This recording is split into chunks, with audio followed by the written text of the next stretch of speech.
Yan guys, gagawa tayo ng masarap na tanghalian. Nandiyan yung mga manok, nandiyan yung asin, tanglad, sibuyas, at saka kamatis, sarap. Tapos chicken cubes, toyo, kalamansi. Mayroon tanglad tayo. Tapos lagay na natin yan sa manok. Parang marinate yung manok dyan. Sarap yan guys. Tapos nilagyan din natin yung asukal yan guys. Yung natin, chicken. Yan, naglagay tayo ng 3 spoon na asukal. Tapos binuhos natin sa loob ng manok.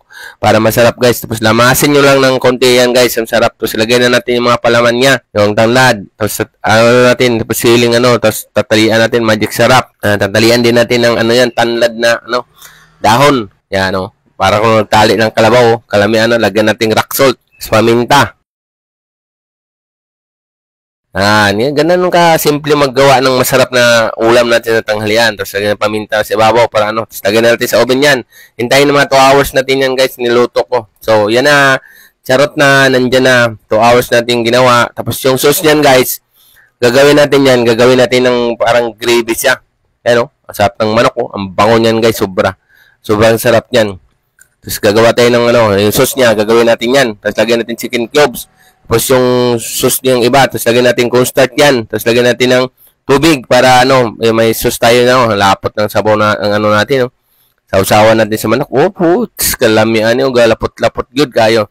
Yan na, papakin na natin yung isang hita dyan guys. Sobrang sarap dyan guys. Naglaban yung tamis. So maraming salamat kay Jason Barrias pala sa pagbigay sa akin ng microphone. So guys, nandiyan na guys. Shout out sa Barrias family. Thank you so much for sa microphone mong binigay. Unang kagat. Sus, kalami Grabe si Kuya Francis Hab-hab dyan sus, aso-aso pa niyan kaya mainit yan kasi bagong luto lagi yung nagawa natin.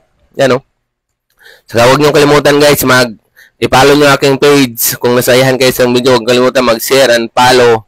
So yan guys, huwag patuloy natin kinakain. Ay, sus, kasarap. Pinapak ko dyan ng isang hita guys. Sobrang lami niyan kinain ko dyan. Yan ang tanghalian hapunan. Pwede yan sa lahat. Yan masarap na manok. Inuhuipan pa kasi mainit Ako kasing ay kasakit. Kain lang Kuya Francis para lagi kang ang saya-saya. Huwag niyo kalimutan guys mag-follow and share and comment sa aking video kung gusto ninyo, kung taga saan kayo, para alam ko kung saan po nakarating ang aking videos. So yan guys walang kasawa-sawa si Kuya Francis nyo guys. Subo lang ng subo Kuya Francis. Baka mabulunan ka Kuya Francis. Pastilan. Grabe, sobrang busog na naman ang kuya ninyo dyan guys. Kaya yan guys, huwag nyo kalimutan ang nyo guys. Kung nagustuhan nyo ang aking videos ngayon guys. Tip for cooking. For simple lang luto lang guys. For masarap. Basta may oven ka. Kung ano-ano lang pwede. So guys, bye-bye na guys. Huwag nyo kalimutan mag-share and follow sa aking Facebook page.